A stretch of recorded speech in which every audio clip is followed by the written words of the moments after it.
Olá, como você está? Nós estamos aqui começando a nossa série de encontros de aproximadamente 5 minutos sobre os mais diversos assuntos em análises clínicas. Hoje, o nosso primeiro episódio fala sobre procalcitonina. Começamos muito bem. Então esse é o nosso cafezinho na bancada, fique à vontade, pegue seu café, se acomode e vamos conversar sobre procalcitonina. Procalcitonina que é um dos analíticos mais solicitados no laboratório clínico para controle de tratamento de sepse, predição de infecção de origem bacteriana versus infecção de origem viral. Muito utilizado em pediatria, em tratamento para UTI NEL e as mais diversas patologias, como pneumonias, sepsis, tuberculose e vários outros tratamentos de acompanhamento. Muito bem, vamos lá. Mas, para a gente começar a conversar, precisamos saber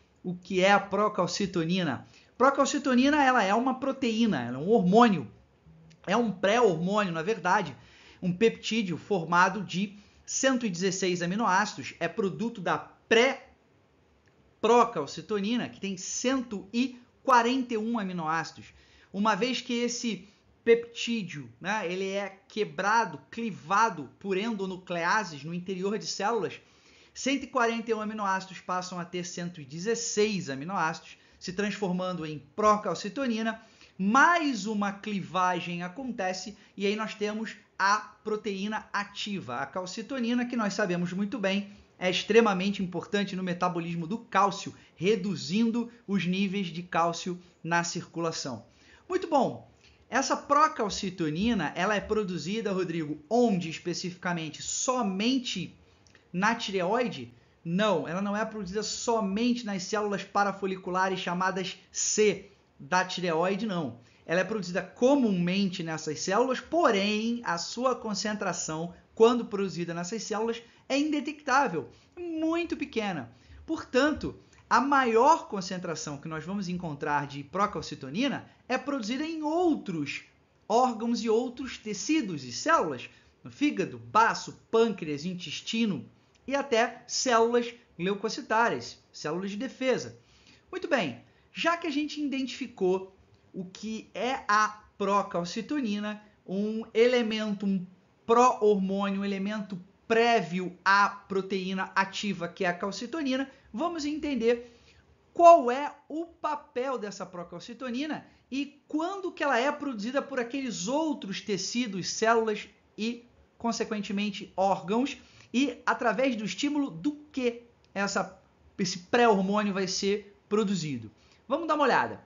Primeiro a gente precisa entender o seguinte, a gente precisa entender aqui, ó, vamos dar uma olhadinha na passagem aqui, que a procalcitonina, então, ela é produzida por condições normais, como nós vimos, o par de cromossomo 11, através do seu gene CALC, né, ou CALC1, ele induz a liberação de RNA mensageiro. Esse RNA mensageiro ele tem a função em si de proporcionar a indução à produção dessa pré-procalcitonina, que, como eu havia dito, tem 141 aminoácidos. Endonucleases clivam esses 141 aminoácidos, liberando 116 aminoácidos. Temos agora a procalcitonina.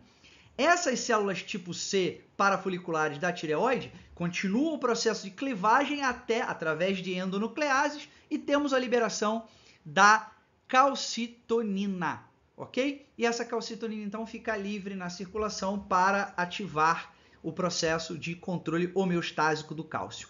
Muito bem, minha gente, agora a gente precisa observar um outro ponto interessante. Quando que essas células são efetivamente produzidas por mecanismo inflamatório? E aí é o que interessa a gente como marcador de sepse e de distinção entre infecção bacteriana versus viral. O mesmo cromossomo 11, através do CALC, do gene CALC, ele, através de estímulos inflamatórios, principalmente interleucina 6, mas temos interleucina 2, temos interferon e temos outros elementos importantes, principalmente interleucina 1, interleucina 2, interleucina 6. Esses elementos, então, acabam induzindo, já que são pró-inflamatórios, a liberação desse RNA mensageiro que vai fazer o mesmo processo de clivagem através de endonucleases da pré-procalcitonina, transformando em procalcitonina, e agora a procalcitonina ela vai diretamente para a circulação.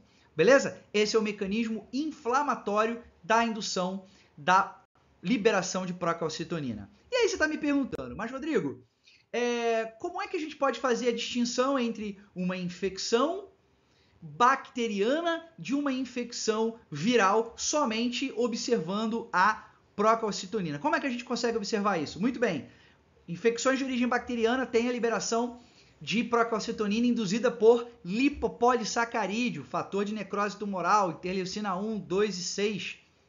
Isso proporciona a elevação da procalcitonina absurdamente.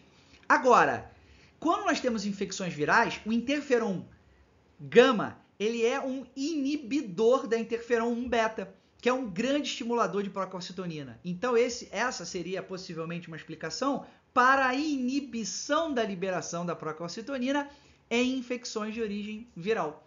Então, nas infecções de origem bacteriana, alta de procalcitonina, nas infecções de origem viral, níveis normais de procalcitonina. Muito bem, a elevação da procalcitonina acontece entre 3 e 4 horas, pico em 6 horas, um platô em 24. Isso a gente pode encontrar aqui no gráfico, demonstrando o crescimento da procalcitonina. Não é a que se eleva mais rapidamente, temos a interleucina 6, a 10, fator de necrose tumoral, mas é com certeza aquela de maior elevação e de um platô específico em 24 horas. Acompanhando aqui a proteína C reativa, estudos mostram que a proteína C reativa ela tem uma sensibilidade, né? Na verdade, um valor preditivo negativo, extremamente importante, né? O valor preditivo positivo da procalcitonina foi de 93,7%, enquanto da proteína C reativa foi de 61,4%, tendo o mesmo valor preditivo negativo. Então, a grande diferença está no valor preditivo positivo para a concepção de entendimento de um processo infeccioso. Proteína C reativa, então, ela acaba tendo um acompanhamento mais longo, enquanto a procalcitonina, ao longo de 72 horas, ela já começa a declinar. Muito bem, Rodrigo, quais os protocolos, então, possíveis para uso da procalcitonina? Eu vou dar 2, primeiro para pneumonia, depois para sepse. Pneumonia. Estudos mostraram que indivíduos que apresentam uma concentração de procalcitonina abaixo de 0,1 está fortemente não recomendado o uso do antimicrobiano. A mesma coisa entre 0,1 e 0,25. A partir de 0,25 já se institui, já se proporciona o entendimento da entrada do uso do antimicrobiano. E a partir de 0,5, claro, é um ponto de corte importantíssimo para o início do uso do antimicrobiano. Rodrigo, e quando o uso do antimicrobiano ele começa a cessar? Após dosagens de 3, 5 e 7 dias, uma vez que eu tenha entrado com o valor da procalcitonina nesses valores de 0,25 para baixo, eu posso suspender o antimicrobiano, o que faz com que a gente tenha uma liberação do paciente mais cedo, evitando um uso prolongado, desnecessário desse antimicrobiano, ok? Trabalhos mostram que quando na primeira dosagem já está acima de 10 microgramas o paciente, então é gravíssimo, entro com o processo do antimicrobiano e acompanho a retirada quando esse paciente tem entre 80% e 90% de redução. E para a gente fechar esse nosso bate-papo de hoje, temos aqui o nosso protocolo de sepse. Em crianças, um trabalho mostra um ponto de corte de 0,65. 0,65 seria o nosso ponto de corte para a instituição, né? O ponto de corte médio de instituição do uso do antimicrobiano. Porém, a gente tem ali um protocolo também muito bem vinculado, segundo a literatura que a gente pode acompanhar no rodapé.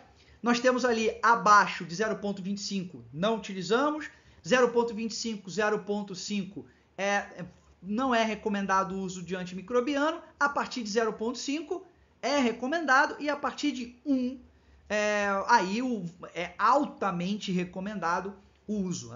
Acima de 1 micrograma é altamente recomendado o uso de antimicrobiano. Da mesma forma, redução e retirada de antimicrobiano a partir do quê? 3, 5, 7 dias de dosagem, observou-se redução para uma escala abaixo de 0,5, retira-se o antimicrobiano, ok? E outra coisa importante para finalizar é que recém-nascidos, também um trabalho mostra que recém-nascidos até 72 horas de vida apresentam pico de interleucina 6, o que pode proporcionar um aumento de procalcitonina inespecífico. Vamos prestar atenção muito na hora de interpretar. Espero que você tenha gostado. Esse foi um bate-papo rápido. Espero você no nosso episódio 2.